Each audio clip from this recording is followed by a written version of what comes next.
오늘이야말로 정말 떨줍 올팔에 최적화된 그야말로 딱 네 글자로 줄여가지고 전약 후 강의 아주 교과서적인 강세장이었습니다.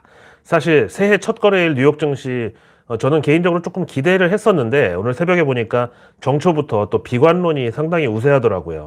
거기다가 테슬라의 끝없는 추락, 이거는 뭐 어제 내일 뉴스에서 미리 4분기 인도량 예상 미달이라고 마음의 준비가 필요할 것 같다고 말씀을 드렸었고, 근데 애플도 이제 올해 경기 침체에 따른 실적 우려가 거의 기정사실화 되면서 동반으로 급락을 했습니다.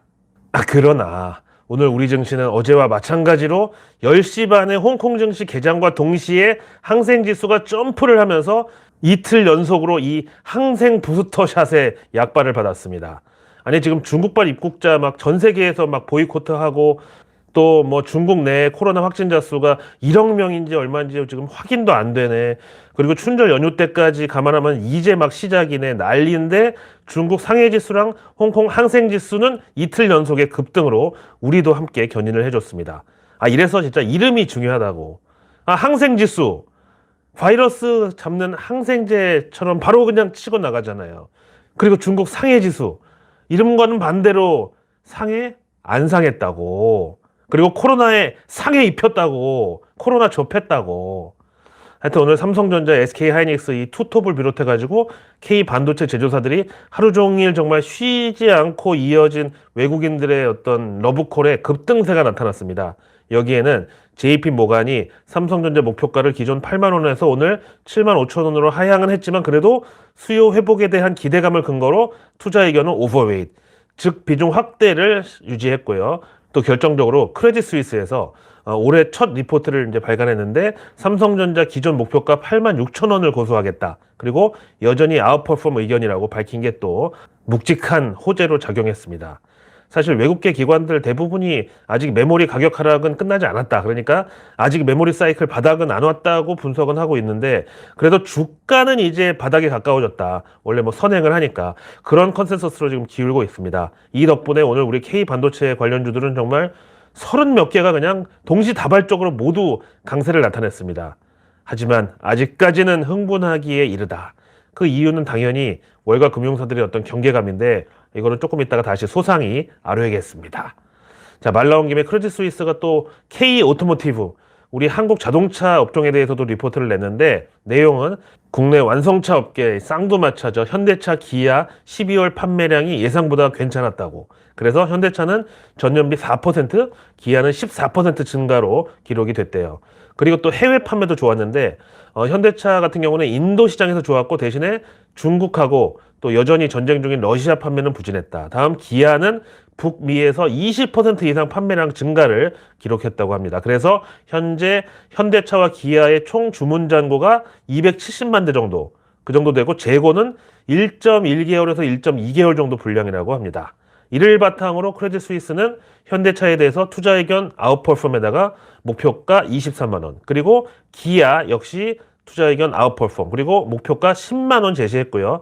다음 현대모비스 역시도 투자 의견을 아웃퍼폼에다가 목표가 28만 원, 그리고 만도까지 투자 의견 아웃퍼폼에 목표가 6만 원 콜했습니다.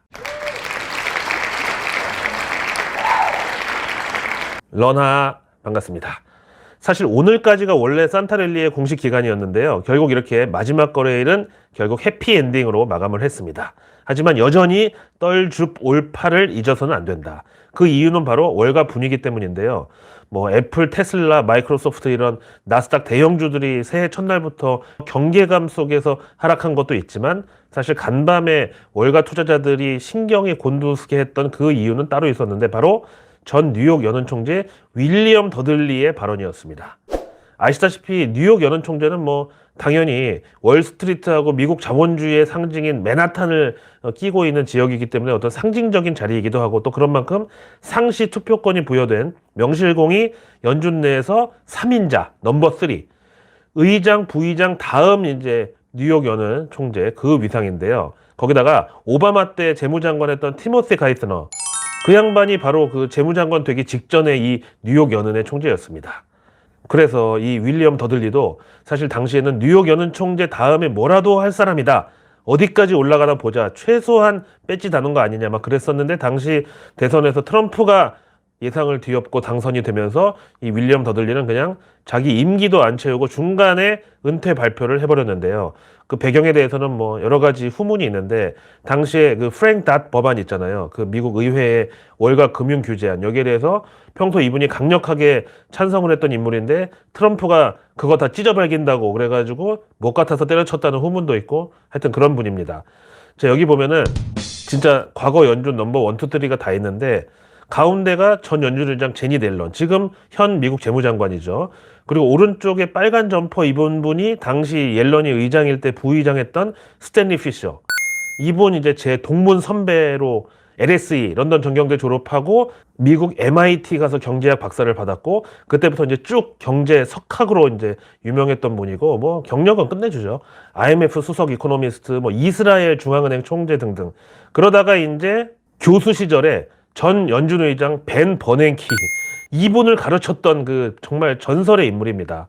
요때 요 연준 부의장 요 시절에 당시 연준 임원 중에서 요 스탠리 피셔의 제자만 한 5명이었나?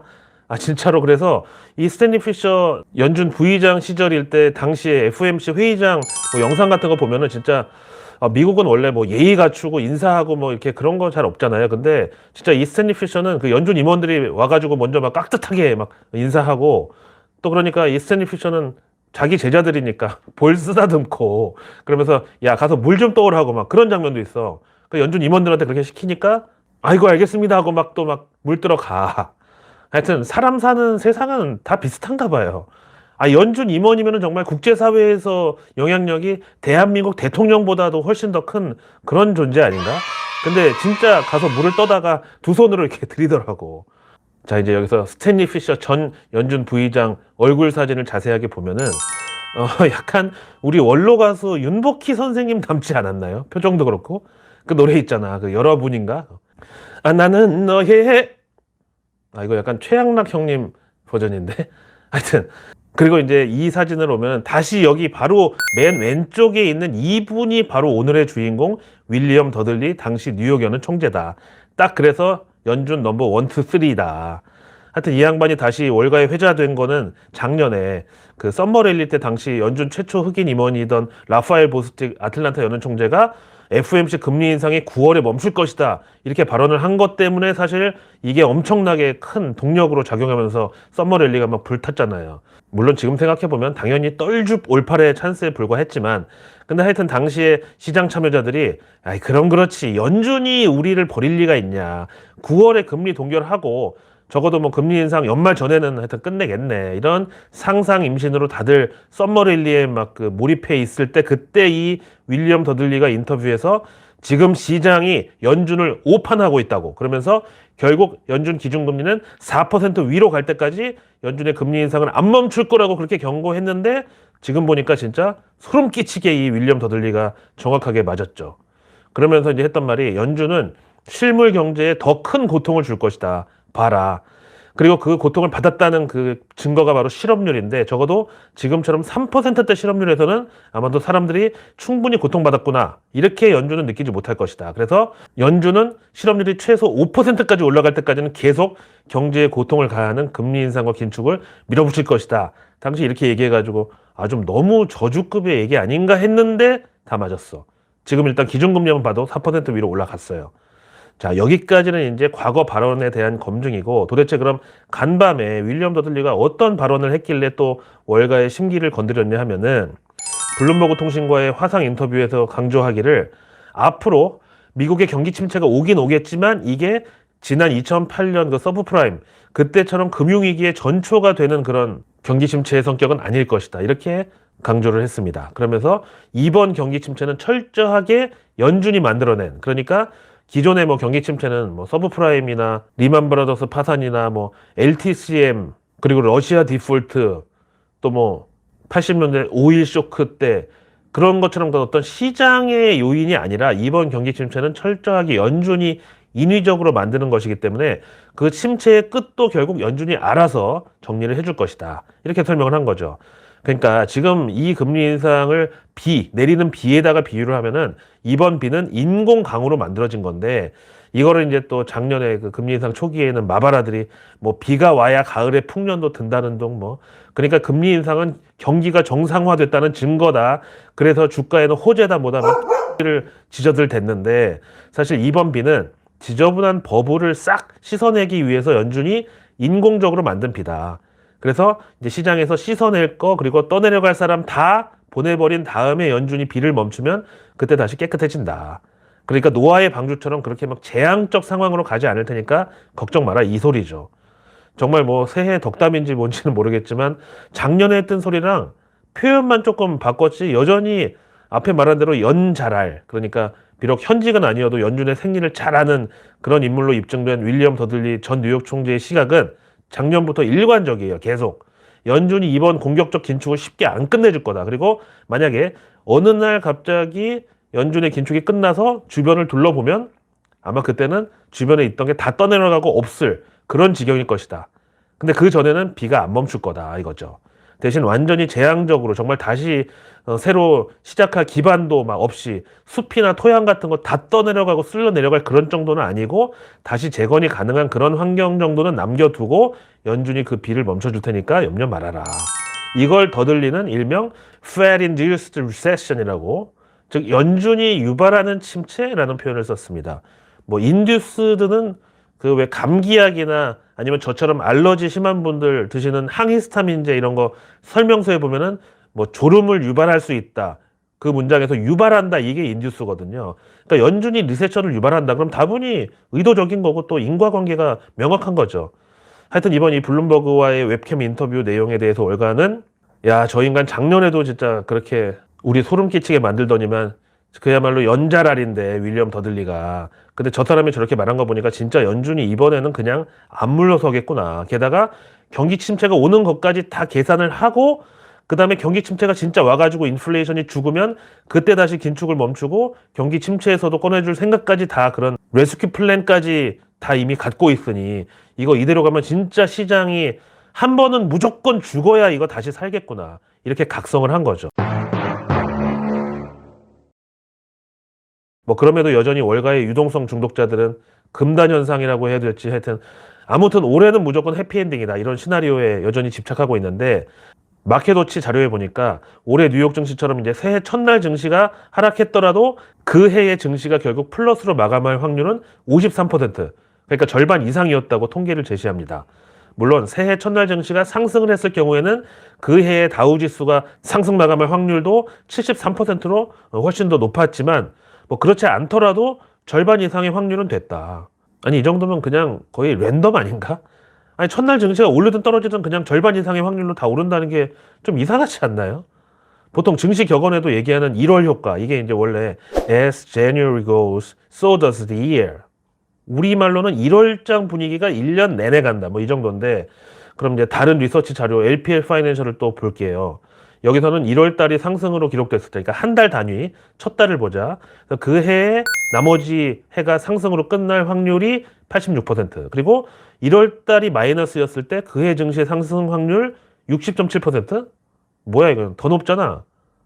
그래가지고 잘 보니까 원래 미국 증시 S&P 500 지수 자체가 연간 상승 확률이 76.1%네.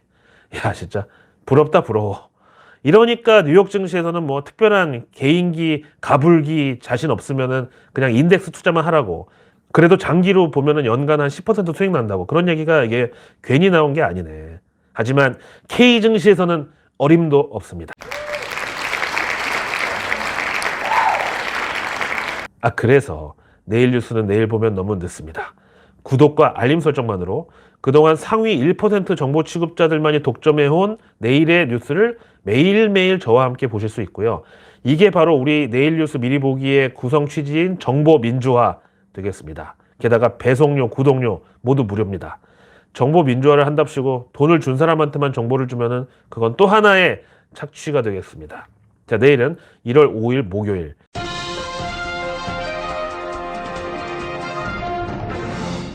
먼저 정부 일정은 내일부터 중국발 입국자들에 대해서 입국 전후로 2번의 PCR 검사를 의무적으로 시행하게 됩니다.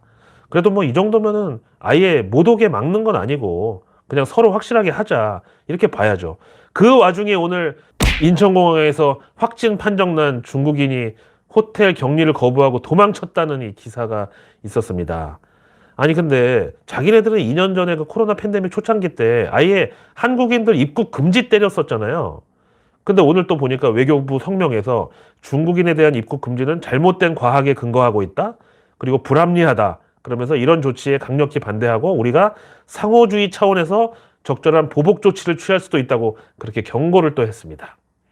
자, 그리고 내일 정부의 태양광 폐패널 관리 강화 방안 논의, 이 발표가 총리실을 비롯한 관련 부처에서 있을 예정입니다. 사실 지난 그 탈원전의 어떤 부산물 중에 하나가 바로 태양광 폐패널, 그리고 태양광 그 집전판 그냥 무자비하게 국토 전역에 막 깔아놓은 건데, 진짜 이거는 비리부터 뭐 여러 가지로 지금 청소할 게 많은 분야입니다. 증시에는 관련주가 있긴 있는데 폴리실리콘 이런 쪽은 저는 아직도 그래도 수요가 보장돼 있다고 보고, 그리고 이제 바이든 집권 후반기에도 계속 친환경 에너지 밀어붙일 거에 월가도 지금 준비를 단단히 하고 있는데 거기 뭐 퍼스트 솔라 이런 거 다 태양광이거든요. 하지만 K 증시에서는 조금 시간이 걸릴 수 있다. 자, 내일 산업부에서는 2022년 국내 조선업 선박 수주량 및 전 세계 수주 비중 분석 결과 발표가 있습니다. 아, 요거 뉴스 플로우에 타기 좋은 그런 재료인데, 근데 이게 사실 좀 예민한 그 차원이 뭐냐면요. 원래 이 조선이랑 건설이 흔히 말하는 대표적인 수주 산업인데, 이것도 이제 경기가 안 좋으면은 중간에 엎어지거나 아니면 다 해줄 거 해주고도 돈을 떼이는 수도 있을 거 아니에요. 그래가지고 워런 버핏이 이런 수주 산업은 쳐다도 안 본다는 이유가 이거죠. 근데 아무튼 이런 조선업종에서도 역시 옥석 가리기가 좀 필요한 단계에 오지 않았나, 저는 그렇게 봅니다. 다음 내일 환경부는 물 분야 수출 산업 해수 담수화 시설 점검 있는데요. 이거는 우리 증시에서 수처리 관련주 그리고 해수 담수화 여기다가 수열 에너지 발전 요 테마까지 추가하면 되겠습니다.